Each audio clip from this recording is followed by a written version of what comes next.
On her deathbed, Ada Lovelace whispered a confession so disturbing.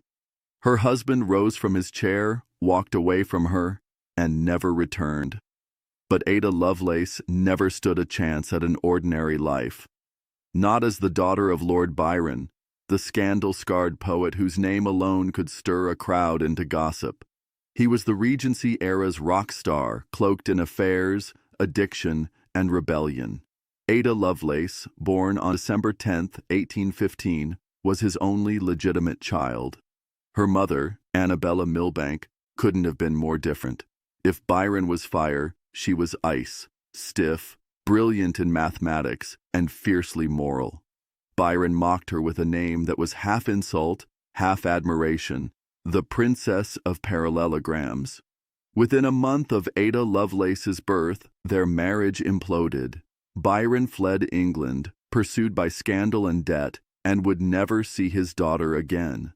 Ada Lovelace would grow up with only her mother and the shadows he left behind. Lady Byron, determined to root out any spark of her husband's madness, raised Ada Lovelace in cold, calculated discipline. From childhood, Ada Lovelace was immersed in numbers and logic, lessons meant to contain the chaos of imagination. Her mother feared that if Ada Lovelace's mind ever wandered into the arts, she'd inherit her father's torment. In public, Lady Byron performed the role of doting mother. But in private, she kept Ada Lovelace at a distance, as if her own daughter were some fragile relic of a man she'd come to loathe. To make matters worse, Ada Lovelace's body betrayed her too. Painful migraines blurred her vision for years. As a teenager, she contracted measles so severe it left her paralyzed, bedridden for months. But Ada Lovelace wasn't ordinary. She refused to break. At age 12, Ada Lovelace announced she would learn how to fly, and she meant it.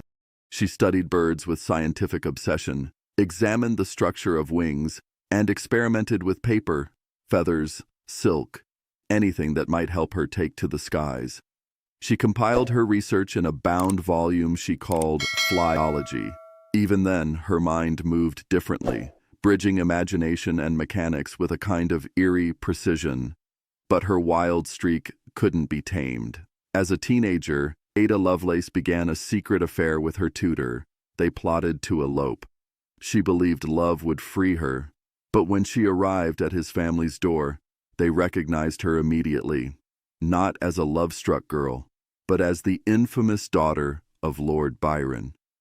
The family alerted her mother, who dragged Ada Lovelace home and buried the scandal. Ada Lovelace was devastated.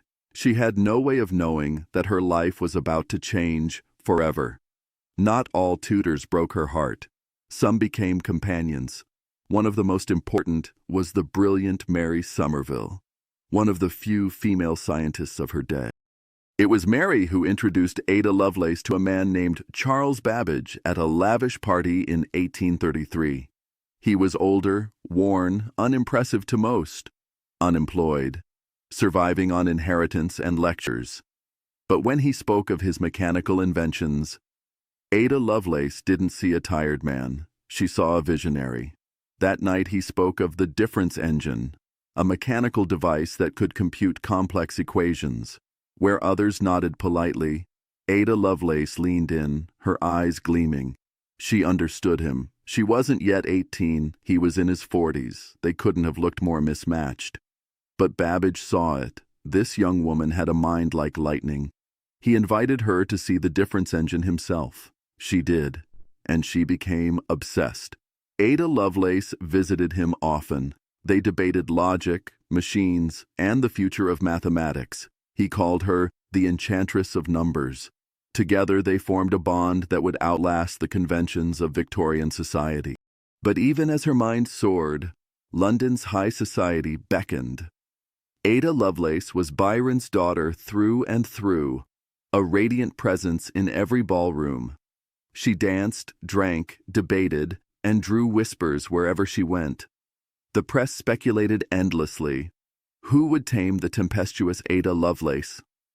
The answer came suddenly. William, Baron King, a nobleman, rich, reserved, and serious. They married in 1835. By 1839, Ada Lovelace had given birth to 3 children. Her health suffered, especially after her second child.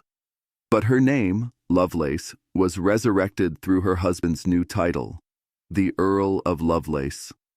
Ada Lovelace was now a countess, and she was restless. Motherhood hadn't dulled her hunger. Her mind itched for numbers. She reconnected with Babbage, proposing strange questions. Could you use math to predict card games like solitaire? Could machines replicate thought? Ideas that seemed absurd at the time, but would become foundational in computer science. Babbage urged her to publish. She declined, perhaps fearing scandal, perhaps fearing rejection from the male-dominated scientific elite. But when Italian mathematician Luigi Menabrea wrote a paper on Babbage's proposed machine, the analytical engine, Ada Lovelace stepped forward to translate it, and then she began to annotate. Her notes weren't notes, they were visions. They were 3 times the length of the original paper, and inside her final note, Note G, she described how to instruct the machine to calculate a sequence of Bernoulli numbers. It was, in essence, the world's first computer program. Ada Lovelace, the Countess of Lovelace, had just changed the course of history. In a time when women couldn't vote, couldn't speak freely, and certainly couldn't publish scientific theory, Ada Lovelace whispered a legacy into the future. Ada Lovelace knew the cost of being brilliant. When Charles Babbage asked to attach a scathing preface to her landmark paper, criticizing the government for neglecting his machine, she refused. She didn't want her work overshadowed by a petty squabble. The paper was published without the preface, but the decision would fracture her relationship with Babbage for years. While Babbage cooled toward her, Ada Lovelace still had one unwavering supporter, her husband, William. He recognized the paper for what it was, a work of pure genius. Of course, no great woman in history escapes the shadows of men trying to downplay her legacy.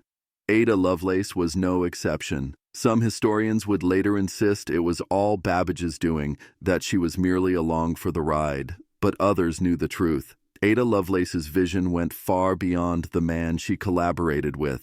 Before Ada Lovelace, no one could explain Babbage's machine with the same elegance or clarity, and it was Note G, written entirely by Ada Lovelace, that held the key, a detailed algorithm for calculating Bernoulli numbers, a sequence that would one day be recognized as the first computer program in history.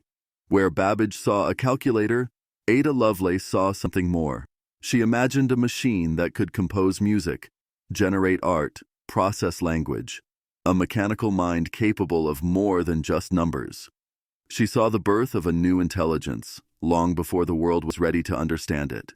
But England was not kind to women with revolutionary ideas.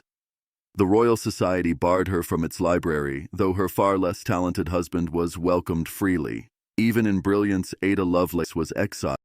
Yet Ada Lovelace never fully abandoned the poet in her blood.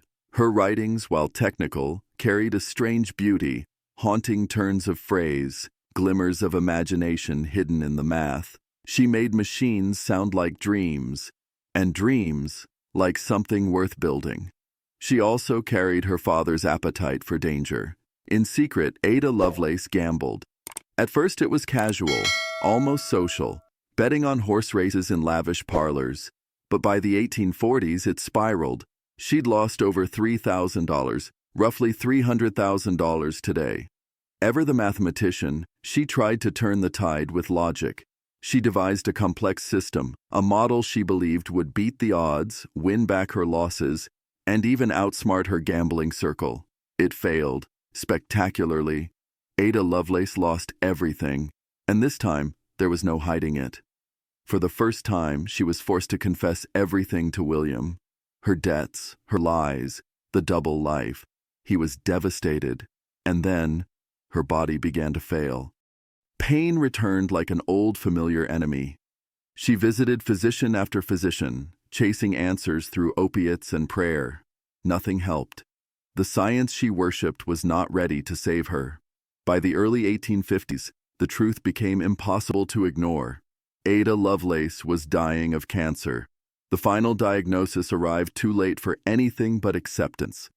And in that long decline, her mind turned inward, obsessively.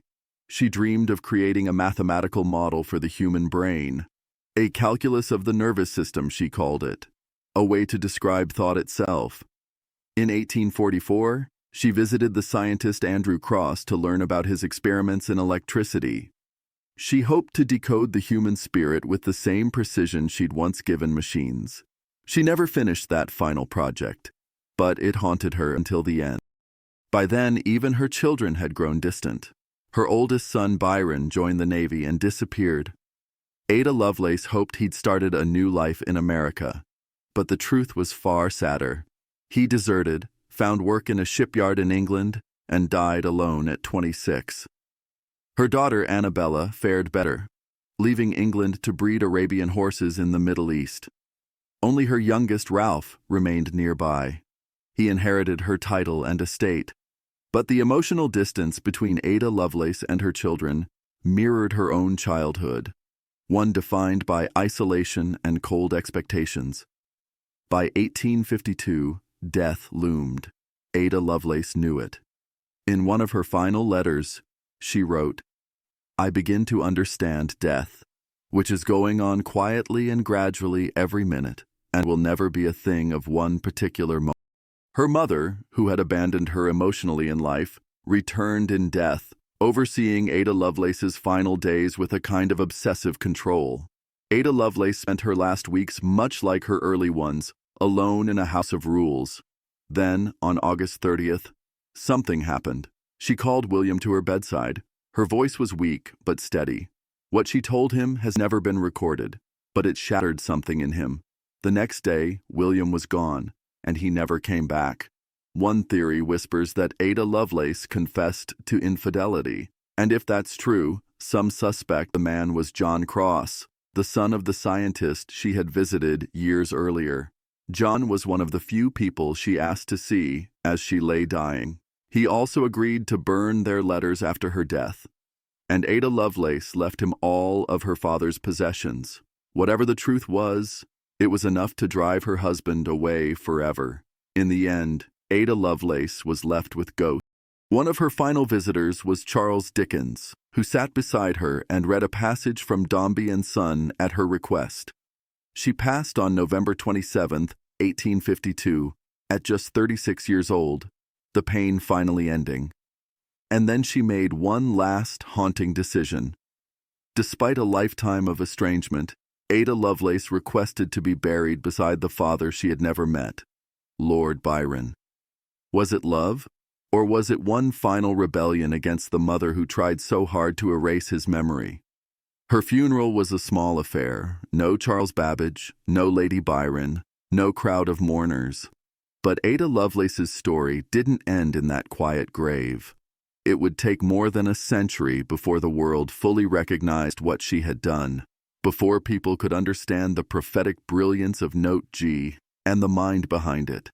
In one of her letters to Babbage, Ada Lovelace once wrote, "That brain of mine is something more than merely mortal, as time will show."